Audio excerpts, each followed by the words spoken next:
सत्कार दिनाच्या निमित्तानं आयोजित केलेल्या या कार्यक्रमाच्या निमित्तानं उपस्थित असलेले आमचे बंधू, या परिसराचे शिवसेनेचे नेते आणि कृषी उत्पन्न बाजार समितीचे विद्यमान संचालक सन्मान्य प्रशांतदादा काळभोर, या गावच्या तंटामुक्त समितीचे अध्यक्ष आमचे मित्र विकासरावजी कदम, पैलवान मनोजजी काळभोर, नितीनजी काळभोर, गुरुदेवाबा काळभोर,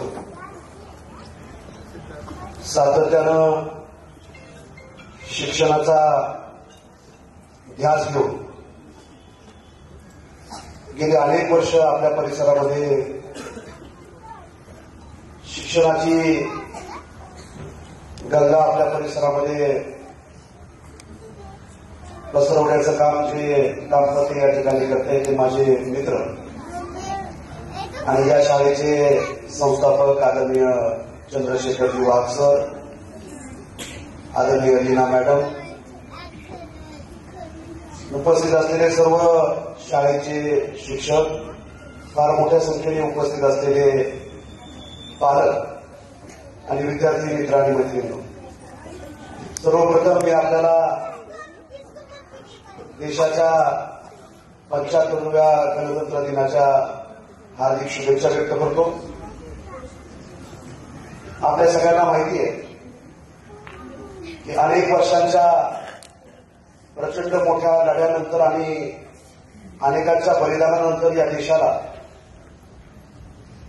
1947 साली स्वातंत्र्य मिळालं. प्रचंड महाकाय अशा प्रकारचा हा देश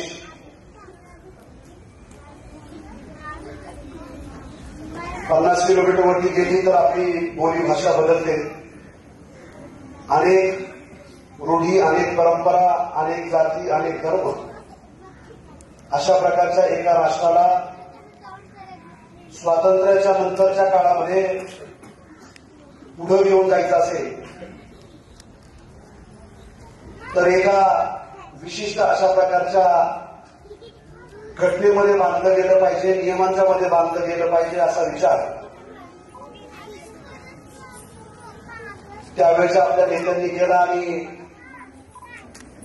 26 जानेवारी 1950 साली डॉक्टर बाबासाहेब आंबेडकरांच्या अध्यक्षतेखाली असलेल्या घटना समितीनं या देशाला एक घटना दिली आणि त्यानंतरच्या काळामध्ये या घटनेच्या माध्यमातून आपल्या देशाची झालेली आपण सगळेजण प्रगती पाहतो.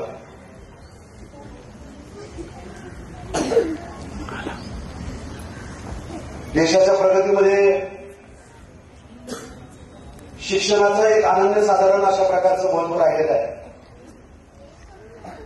कारण असं म्हटलं जातं सर की शिक्षण हे वाघिणीचं दूध आहे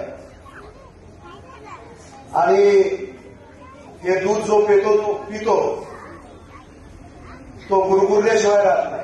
म्हणजे गुरगुरणं म्हणजे तसं गुरगुरणं नाही, परंतु शिक्षण ज्यावेळेला मनुष्य घेतो त्यावेळेला त्याच्या शिक्षणाच्या माध्यमातून या देशाची एक वेगळ्या प्रकारची सेवा करण्याची दृष्टी आपल्या सगळ्यांना त्या ठिकाणी मिळत असते. मला या ठिकाणी आल्याच्या नंतर एका वेगळ्या प्रकारचा आनंद त्या ठिकाणी झाला. कारण हे वाक्य मी ज्यावेळेला शिक्षण हे वाघिणीचं दूध पीत होतो आणि या बाजूला बघितलं तर मला वाघ दाम्पत्य त्या ठिकाणी दिसतंय आणि म्हणून त्यांच्या माध्यमातून हे दूध आपल्या सगळ्यांना गेल्या अनेक वर्षापासून प्राशन करायला मिळतंय, प्यायला मिळतंय.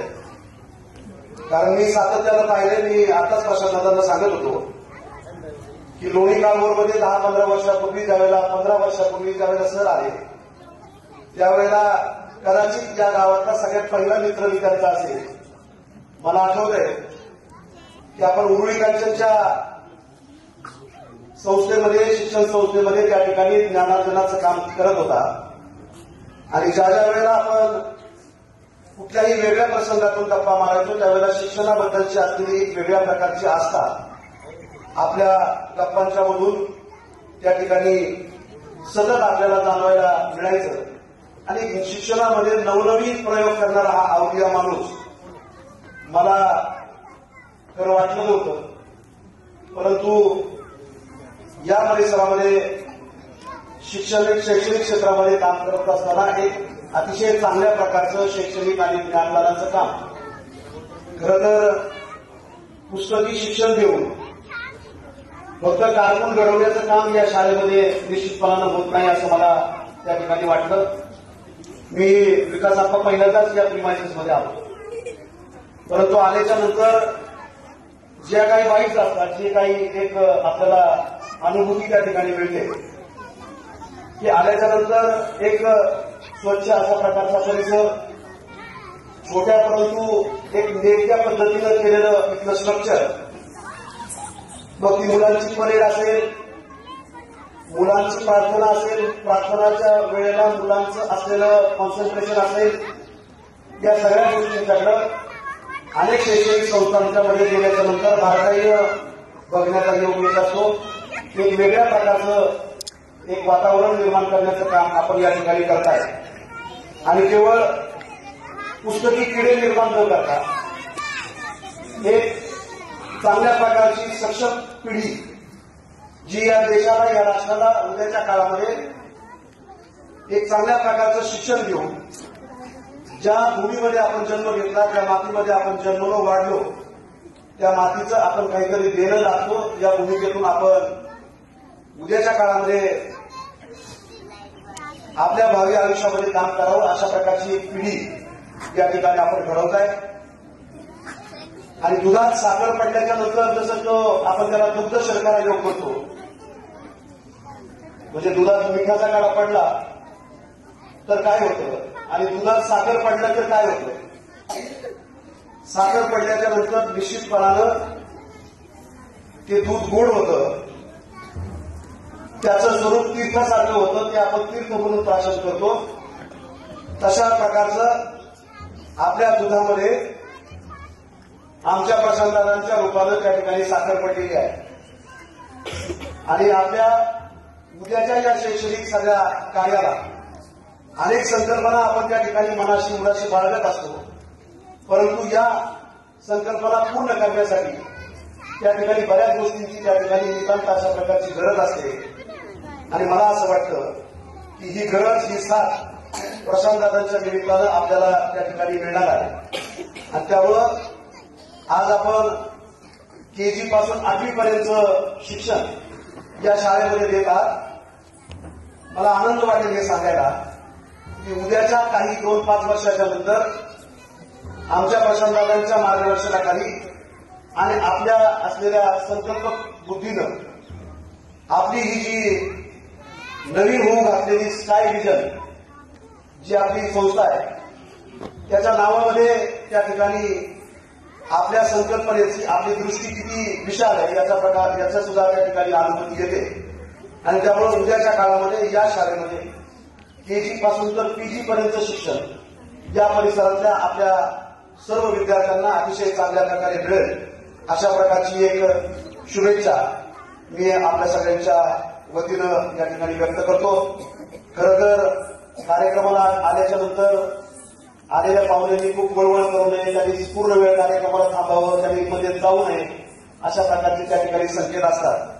परंतु गेल्या काही वर्षापासून त्या ठिकाणी आपल्या जलील सोशल फाउंडेशनच्या वतीनं या परिसरामध्ये अनेक त्या ठिकाणी उपक्रम नागरिकांसाठी आम्ही करत असतो. आणि या संस्थेच्या माध्यमातून गेली 4-5 वर्ष आम्ही झेंडा वंदनाचा कार्यक्रम देखील त्या ठिकाणी प्रजासत्ताक दिनाच्या निमित्तानं, स्वातंत्र्य दिनाच्या निमित्तानं त्या ठिकाणी एजंट शाळेच्या चौकामध्ये आपल्या ऑफिसच्या समोर असतो. आणि त्यामुळं माझ्या स्वतःच्या असलेल्या शाळेमध्ये गेले 5 वर्ष मी त्या ठिकाणी कार्यक्रमाला जात नाही किंवा अन्य कुठल्या संस्थेमध्ये जात नाही. परंतु वाघ सर हे माझे शेजारी राहिले आहेत, शेजाऱ्याचं निमंत्रण आहे आणि भावाची आज्ञा आहे, त्यामुळे मी टाळता आली नाही, त्यामुळे या कार्यक्रमाला आलो. त्या ठिकाणी सगळे माझ्याकडे आलेले पाहुणे मंडळी माझी वाट बघत बसलेली आहे. आणि असं क्वचितच होतं की पाहुण्यांना आपली वाट बघायला लागलं ती ठीक नाही. आणि त्यामुळं माझ्या चुकीमुळं किंवा माझ्यामुळं त्या ठिकाणी आपल्या कार्यक्रमामध्ये थोडा बदल करावा लागला. त्याबद्दल आपल्या सगळ्यांची या ठिकाणी दिलगिरी व्यक्त करतो. उपस्थित असलेल्या सर्व विद्यार्थ्यांना, कारण त्या विद्यार्थ्यांना मी काय बोललो हे कळालं नसेल, परंतु आता फक्त थोडे दिवस आपण शांत बसून कोण काय बोलतंय त्याची बारकाईने ऐकणं आणि उद्याच्या काळामध्ये ते काय बोलले होते त्याचं त्या ठिकाणी स्मरण करणं हेच आपलं त्या ठिकाणी काम असतं. आणि त्यामुळं आपल्या सगळ्यांना या गणतंत्र दिनाच्या निमित्तानं शुभेच्छा सदिच्छा व्यक्त करतो आणि पुढच्या कार्यक्रमाला जाण्यासाठी आपण सगळेजण हसतमुखाने मला मान्यता द्याल अशा प्रकारची विनंती करून थांबतो. धन्यवाद. जय हिंद, जय महाराष्ट्र.